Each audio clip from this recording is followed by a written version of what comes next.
스님, 제 마음을 받아주실 수 없습니까? 선묘는 의상 앞에 무릎을 꿇었습니다. 의상은 고개를 저었지요.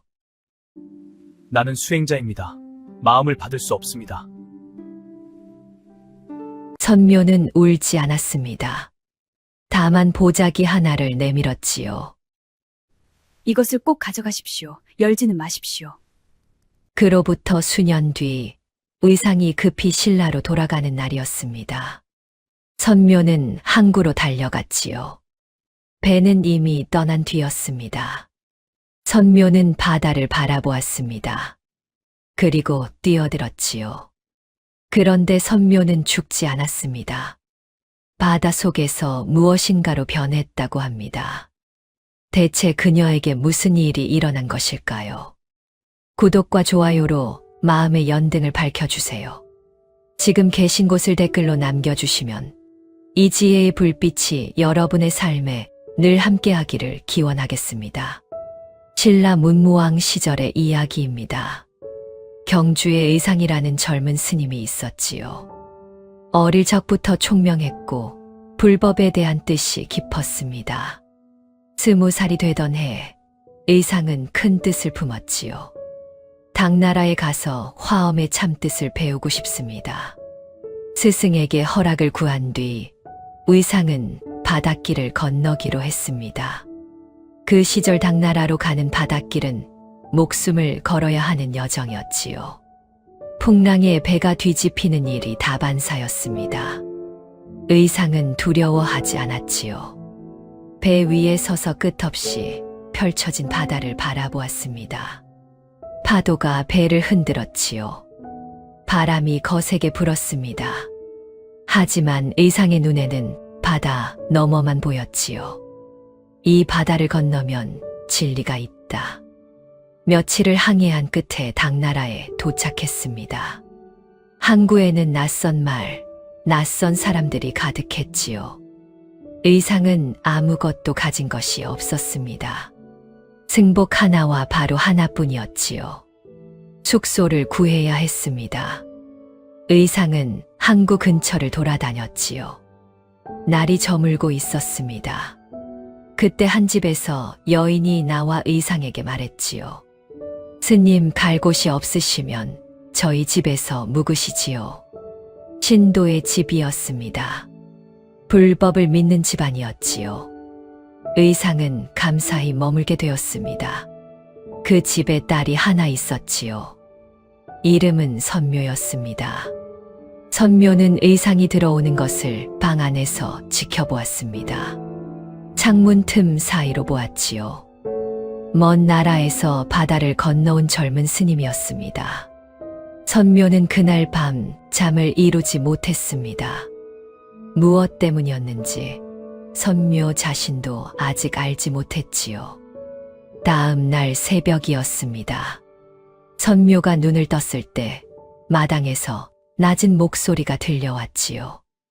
의상이 경전을 읽고 있었습니다.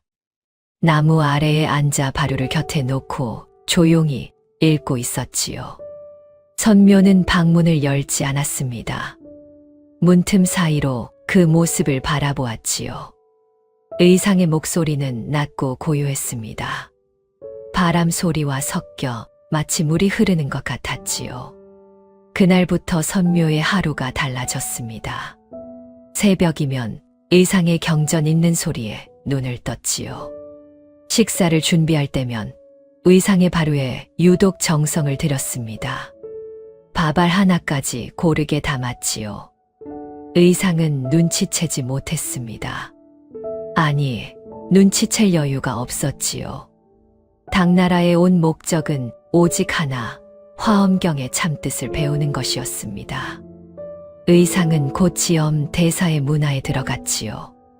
지엄 대사는 화엄종의 대가였습니다. 의상은 매일 절에 올라가 공부했지요. 새벽에 나가서 밤늦게 돌아왔습니다. 선묘는 의상이 돌아올 때마다 등잔에 불을 밝혀두었지요. 의상은 그것을 당연하게 여겼습니다. 집안 식구가 해주는 것이라 생각했지요. 한 달이 지나고 석 달이 지났습니다. 선묘의 마음은 점점 깊어졌지요. 하지만 선묘는 말하지 않았습니다. 수행자에게 마음을 고백한다는 것이 어떤 의미인지 알고 있었지요. 어느 저녁이었습니다. 의상이 절에서 돌아왔지요. 선묘가 마당에서 빨래를 걷고 있었습니다. 의상이 지나가며 말했지요. 선묘 낭자, 늘 감사합니다. 선묘의 손이 멈추었습니다. 의상은 이미 방으로 들어간 뒤였지요. 선묘는 한참을 그 자리에 서 있었습니다. 가슴이 뛰었지요. 감사하다는 그 한마디가 온몸에 퍼지는 것 같았습니다. 그날 밤 선묘는 마당에 나와 하늘을 올려다보았지요. 별이 가득했습니다. 선묘는 혼자 중얼거렸습니다. 나는 수행자가 아닙니다. 이 마음을 어떻게 해야 할까요? 바람이 불어 선묘의 머리카락을 흩날렸지요. 그 바람이 바다에서 불어온 것이었는지 아무도 몰랐습니다. 계절이 바뀌었습니다. 의상이 당나라에 온 지 1년이 지났지요. 의상의 학문은 날로 깊어졌습니다. 지엄 대사도 의상의 재능을 인정했지요. 의상, 너는 화엄을 동방에 전할 그릇이다. 의상은 그 말을 가슴에 새겼습니다. 자기가 해야 할 일이 무엇인지 더욱 분명해졌지요. 그 무렵이었습니다. 어느 저녁 선묘가 의상의 방 앞에 서 있었지요. 의상이 문을 열었습니다. 선묘의 얼굴이 평소와 달랐지요. 무엇인가를 결심한 얼굴이었습니다. 스님, 드릴 말씀이 있습니다. 의상은 고개를 끄덕였지요. 선묘가 방 안으로 들어왔습니다. 등잔 불빛이 두 사람의 얼굴을 비추었지요. 선묘는 의상 앞에 무릎을 꿇었습니다. 스님, 제 마음을 받아주실 수 없습니까? 의상은 한참을 말이 없었지요. 등잔 불꽃이 흔들렸습니다. 의상은 선묘의 눈을 바라보았지요. 그 눈에 거짓이 없다는 것을 알았습니다. 선묘 낭자, 나는 수행자입니다. 그대의 마음을 받을 수 없습니다. 선묘는 고개를 숙였지요. 한참을 그렇게 있었습니다. 의상은 선묘가 울 것이라 생각했지요. 하지만 선묘는 울지 않았습니다. 고개를 들었을 때 선묘의 눈은 맑았지요. 알겠습니다. 스님의 뜻을 거스르지 않겠습니다. 선묘는 품에서 보자기 하나를 꺼냈지요. 작은 보자기였습니다. 무엇인가가 들어 있었지요. 선묘가 의상 앞에 내밀었습니다. 이것을 꼭 가져가십시오. 의상이 받으려 하자 선묘가 말했지요. 열지는 마십시오. 때가 되면 알게 됩니다. 의상은 보자기를 받았습니다. 가벼웠지요. 안에 무엇이 있는지 궁금했지만 선묘의 눈빛이 진지했습니다. 열지 않기로 했지요. 선묘는 일어나 방을 나갔습니다. 문이 닫혔지요. 의상은 보자기를 내려다보았습니다. 등잔 불빛에 보자기의 천이 은은하게 빛났지요. 그 안에 무엇이 들어있는지 의상은 알 수 없었습니다. 그 뒤로도 선묘는 달라지지 않았습니다. 새벽이면 의상의 바루에 밥을 담았지요. 저녁이면 등잔에 불을 밝혀두었습니다. 마치 고백을 하지 않은 것처럼 평소와 같았지요. 의상은 그것이 오히려 마음에 걸렸습니다. 하지만 묻지 않았지요. 수행자가 물을 일이 아니었습니다. 세월이 흘렀지요. 의상이 당나라에 온 지 어느덧 10년이 가까워지고 있었습니다. 화엄경의 깊은 뜻을 거의 다 깨우쳤지요. 지엄 대사가 의상을 불렀습니다. 의상, 이제 돌아갈 때가 되었다. 내가 배운 것을 신라에 전하여라. 의상은 고개를 숙였지요. 돌아갈 때가 왔다는 것을 알고 있었습니다. 하지만 기쁨보다 먼저 떠오른 것은 선묘의 얼굴이었지요. 바로 그때였습니다. 급보가 날아왔지요. 당나라가 신라를 침공하려 한다는 소식이었습니다. 의상은 지체할 수 없었지요. 이 소식을 하루라도 빨리 신라왕에게 전해야 했습니다. 의상은 짐을 챙겼지요. 경전 몇 권, 필사한 화엄경, 그리고 선묘가 준 보자기. 보자기는 10년 동안 한 번도 열지 않았습니다. 의상은 그것을 품에 넣었지요. 항구로 가야 했습니다. 배가 내일 새벽에 출항한다는 소식을 들었지요. 오늘 밤 안에 항구에 도착해야 했습니다. 의상은 집을 나서며 선묘의 방 앞을 지나갔지요. 방 안에 등잔 불빛이 새어나오고 있었습니다. 선묘가 아직 깨어 있다는 뜻이었지요. 의상은 발걸음을 멈추었습니다. 문을 두드려야 할까요? 인사를 해야 할까요? 10년을 돌봐준 사람에게 한마디도 없이 떠나는 것은 도리가 아니었지요.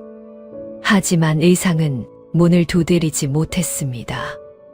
문을 두드리면 무엇이라 말해야 할지 몰랐지요. 감사하다는 말로는 부족했습니다.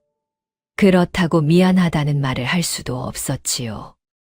의상은 돌아섰습니다. 어둠 속으로 걸어갔지요. 등잔 불빛이 의상의 등 뒤에서 점점 작아졌습니다. 선묘의 방에서 불빛이 꺼진 것은 한참 뒤였지요. 선묘가 의상의 발걸음 소리를 들었는지 아무도 몰랐습니다. 다음 날 아침이었습니다. 선묘는 눈을 떴지요. 집 안이 고요했습니다. 새벽마다 들려오던 경전 읽는 소리가 없었지요. 선묘는 방문을 열었습니다. 마당에 아무도 없었지요. 의상의 방으로 갔습니다. 문을 열었지요. 텅 비어 있었습니다. 바루가 없었지요. 경전이 없었습니다. 의상의 흔적이 모두 사라져 있었지요. 방 안에 남은 것은 선묘가 어젯밤 밝혀둔 등잔뿐이었습니다. 기름이 다 타서 꺼져 있었지요. 선묘는 한참을 그 방에 서 있었습니다. 그리고 달렸지요. 신발도 신지 않았습니다. 맨발로 거리를 내달렸지요. 항구까지는 한참이었습니다. 돌바닥에 발이 쓸려 피가 났지요.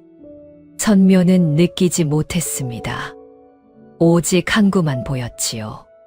사람들이 비켜섰습니다. 머리를 풀어헤친 여인이 맨발로 뛰어가는 모습을 보고 놀랐지요. 항구가 보였습니다. 선묘는 더 빨리 뛰었지요. 숨이 가빴습니다.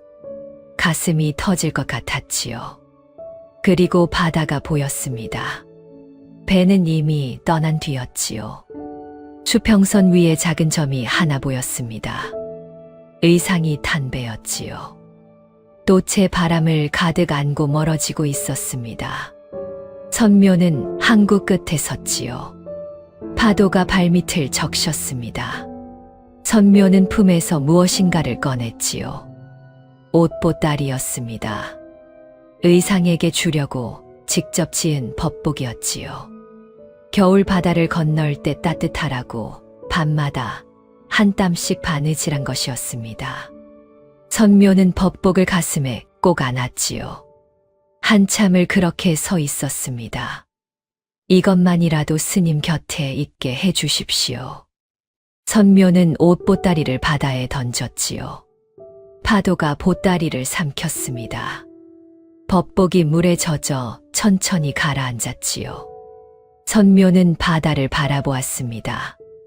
배는 이제 점조차 보이지 않았지요. 바람이 불어 선묘의 옷자락을 흔들었습니다.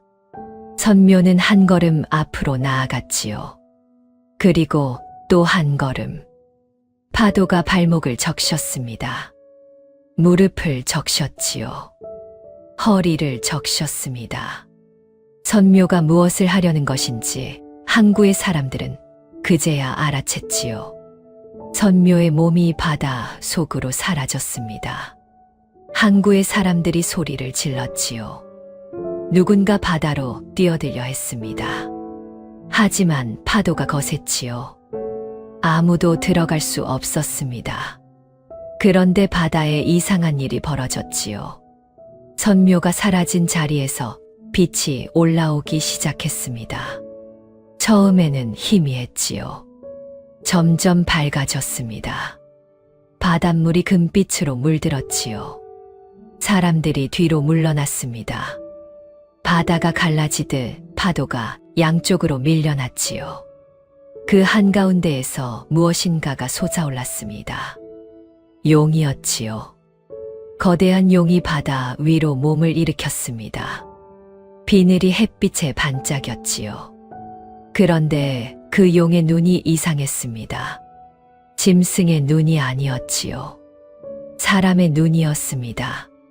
슬프고 맑은 눈이었지요. 선묘였습니다.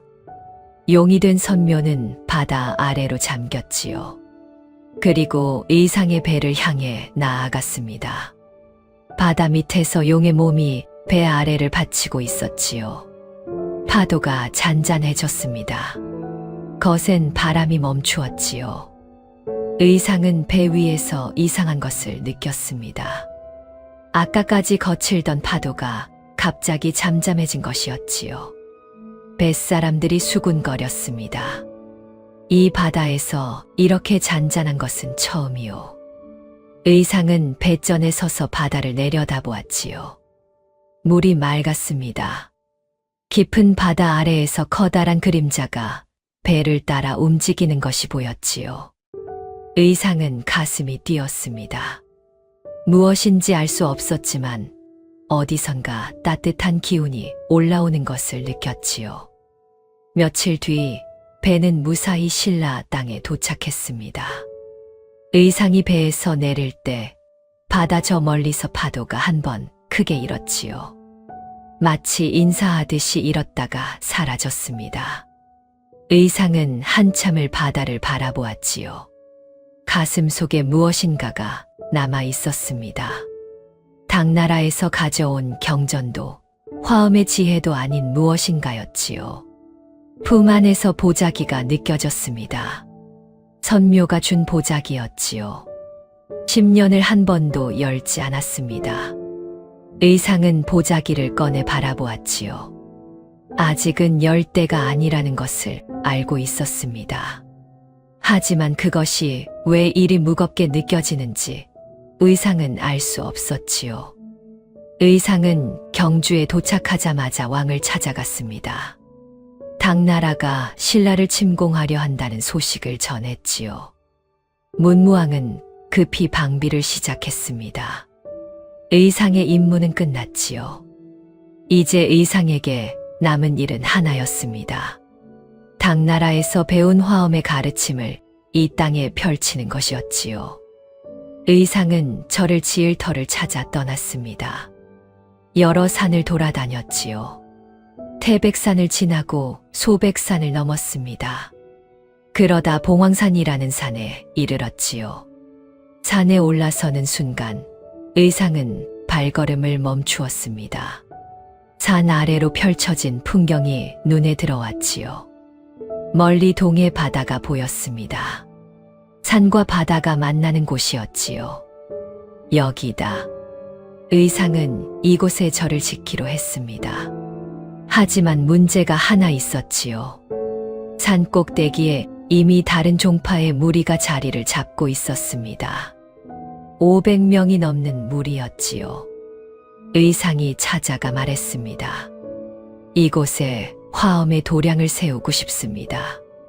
무리의 우두머리가 코웃음을 쳤지요. 여긴 우리 땅이요. 신라 스님은 돌아가시오. 의상은 물러났습니다.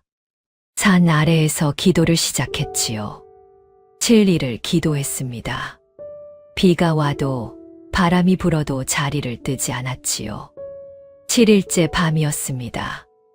의상은 품에서 보자기를 꺼냈지요. 10년을 넘게 한 번도 열지 않았던 보자기였습니다. 선묘가 때가 되면 알게 됩니다라고 했지요. 지금이 그때라는 것을 의상은 알았습니다. 보자기를 펼쳤지요. 안에 작은 돌 하나가 있었습니다. 아무것도 아닌 평범한 돌이었지요. 주먹보다 작았습니다. 하지만 의상이 돌을 손에 올리는 순간 돌이 따뜻했지요. 마치 사람의 체온처럼 따뜻했습니다. 의상은 그 돌을 가슴에 안았지요. 눈을 감았습니다. 선묘의 얼굴이 떠올랐지요. 10년 전 보자기를 건네던 선묘의 맑은 눈이 떠올랐습니다. 선묘. 의상은 처음으로 그 이름을 소리내어 불렀지요. 바로 그 순간 산이 울렸습니다. 땅이 흔들렸지요. 무슨 일이 벌어지려는 것이었을까요? 하늘에서 거대한 바위가 나타났습니다. 산 꼭대기에 있던 500명의 무리가 하늘을 올려다보았지요. 바위가 허공에 떠 있었습니다. 집채만 한 바위였지요. 그 바위가 천천히 내려오기 시작했습니다. 도망치시오. 사람들이 비명을 지르며 흩어졌지요. 바위는 산 꼭대기를 향해 내려왔습니다. 무리는 모두 산 아래로 도망쳤지요. 그런데 바위는 땅에 부딪히지 않았습니다. 땅 바로 위에서 멈추었지요. 떠 있었습니다. 땅에 닿지 않고 허공에 걸려 있었지요. 사람들이 놀라 바위 아래를 들여다보았습니다. 바위와 땅 사이에 틈이 있었지요. 손이 들어갈 만큼의 틈이었습니다. 바위는 떨어지지 않았지요. 무엇인가가 바위를 받치고 있는 것 같았습니다. 의상은 그 바위를 바라보았지요. 손에 쥐고 있던 작은 돌이 진동하고 있었습니다. 보자기 속의 돌과 하늘에서 내려온 바위가 같은 빛을 내고 있었지요. 그리고 의상은 보았습니다. 바위 아래에서 스치듯 지나간 거대한 그림자를요. 배 위에서 바다 아래를 내려다보았을 때 보았던 그 그림자였지요. 용이었습니다. 선묘였지요. 선묘가 용이 되어 바위를 띄운 것이었습니다. 의상의 뜻을 이루어주기 위해 바다를 건너 여기까지 온 것이었지요. 바위를 들어올린 것은 용의 힘이 아니었습니다. 선묘의 마음이었지요. 의상은 아무 말도 하지 못했습니다. 입술이 떨렸지요. 10년을 열지 않았던 보자기. 그 안에 작은 돌. 선묘는 이미 알고 있었지요. 언젠가 의상에게 이 돌이 필요한 날이 올 것이라는 것을요. 거절당한 사랑이었습니다. 받아들여지지 못한 마음이었지요. 하지만 선묘는 원망하지 않았습니다. 대신 용이 되었지요. 바다가 되었습니다. 바위를 띄우는 힘이 되었지요. 의상은 보자기 속의 돌을 바위 곁에 내려놓았습니다. 그리고 절을 했지요. 선묘에게 하는 절이었습니다. 선묘, 그대의 마음을 이제야 알겠습니다. 그 떠있는 바위 때문에 이 절의 이름이 지어졌습니다. 뜬 돌, 부석, 부석사였지요. 부석사가 지어지기 시작했습니다. 의상은 직접 털을 잡고 기둥을 세웠지요. 무량수전이 올라갔습니다. 법당 안에 아미타불을 모셨지요. 절이 완성되어 가는 동안 의상은 한 가지 일을 더 했습니다. 법당 옆에 작은 전각을 하나 지었지요. 아무에게도 말하지 않았습니다. 전각이 완성된 날, 의상은 그 안에 들어갔지요. 작은 방이었습니다. 의상은 직접 선묘의 모습을 그렸지요. 기억에 남아있는 선묘의 얼굴을요. 창문 너머로 경전 소리를 듣던 그 얼굴을 그렸습니다. 보자기를 내밀던 그 맑은 눈을 그렸지요.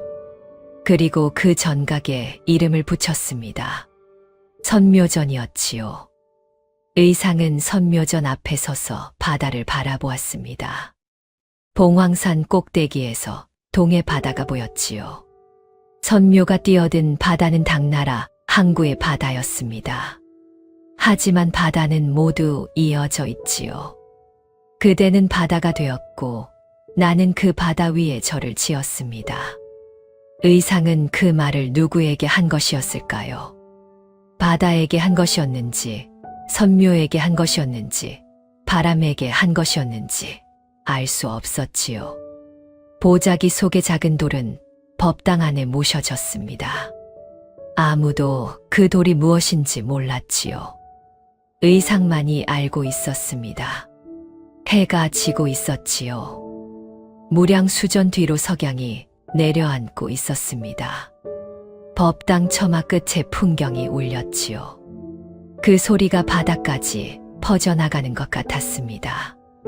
의상은 처음으로 눈물을 흘렸지요. 수행자가 된 이후 한 번도 흘리지 않았던 눈물이었습니다. 선묘는 말했었지요. 스님의 마음을 받지 못해도 괜찮습니다. 하지만 선묘의 마음은 용이 되어 바위가 되어 절이 되어 여기 남아 있었습니다. 의상의 곁에 있었지요. 처음부터 끝까지 한 번도 떠나지 않았습니다. 의상은 눈물을 닦지 않았지요. 그냥 바다를 바라보았습니다. 바다 위로 달이 떠오르고 있었지요. 바람이 불어왔습니다. 바다 냄새가 섞여 있었지요. 의상은 그 바람 속에서 선묘의 숨결을 느꼈습니다. 그것이 바람이었는지 선묘였는지 아무도 몰랐지요. 의상은 부석사에서 화엄의 가르침을 펼쳤습니다. 많은 제자들이 모여들었지요. 의상의 이름은 신라 전역에 퍼졌습니다. 하지만 의상은 가끔 법당을 나와 선묘전에 홀로 앉았지요. 아무 말 없이 바다를 바라보았습니다. 제자들은 그 이유를 몰랐지요. 세월이 흘렀습니다. 의상의 머리가 하얗게 새었지요. 몸이 예전 같지 않았습니다. 그래도 선묘전에는 빠지지 않고 찾아갔지요. 어느 가을 저녁이었습니다. 의상이 선묘전에 앉아 바다를 바라보고 있었지요. 제자 하나가 조심스럽게 다가왔습니다. 스승님, 선묘전에는 왜 매일 오시는 것입니까? 의상은 한참을 말이 없었지요. 바다 위로 노을이 번지고 있었습니다. 의상이 천천히 입을 열었지요. 내가 바다를 건널 때 파도를 잠재워준 이가 있었다. 내가 절을 지을 때 바위를 띄워준 이가 있었다. 그 사람의 이름이 선묘이다. 제자가 물었지요. 그분은 지금 어디 계십니까? 의상은 바다를 가리켰습니다. 저기. 의상은 고요히 눈을 감았습니다. 부석사 무량수전 앞에서였지요. 그가 떠난 날 부석사 앞에 떠있는 바위에서 물이 한 줄기 흘러내렸다고 합니다. 마치 눈물처럼요. 1000년이 지났지요. 부석사 무량수전은 아직 서 있습니다. 대한민국에서 가장 오래된 목조 건물 중 하나이지요. 무량수전 앞에는 지금도 떠있는 돌이 있습니다. 부석이라 불리지요. 그리고 법당 옆에는 작은 전각이 하나 있습니다. 선묘전이지요. 안에는 선묘의 초상이 모셔져 있습니다. 1000년이 지나도 그 자리에 있지요. 마을 사람들은 이런 이야기를 합니다. 비 오는 날 부석사에 가면 바다 소리가 들린다고요. 선묘가 아직도 절을 지키고 있는 것이라고요. 만약 선묘가 바다에 뛰어들지 않았다면 어떻게 되었을까요? 의상은 부석사를 지을 수 있었을까요? 그리고 선묘는 행복했을까요? 용이 되어 1000년을 지키는 것이 사랑이었을까요? 부처님께서는 화엄경에서 이렇게 말씀하셨지요. 한 방울의 물이 바다에 들어가면 바다와 하나가 되어 마르지 않는다. 선묘의 사랑은 소유하려는 사랑이 아니었습니다. 붙잡지 않았지요. 대신 놓아주었습니다. 그리고 바다가 되었지요. 바위가 되었습니다. 절이 되었지요. 천년이 지나도 마르지 않는 사랑이 된 것이었습니다.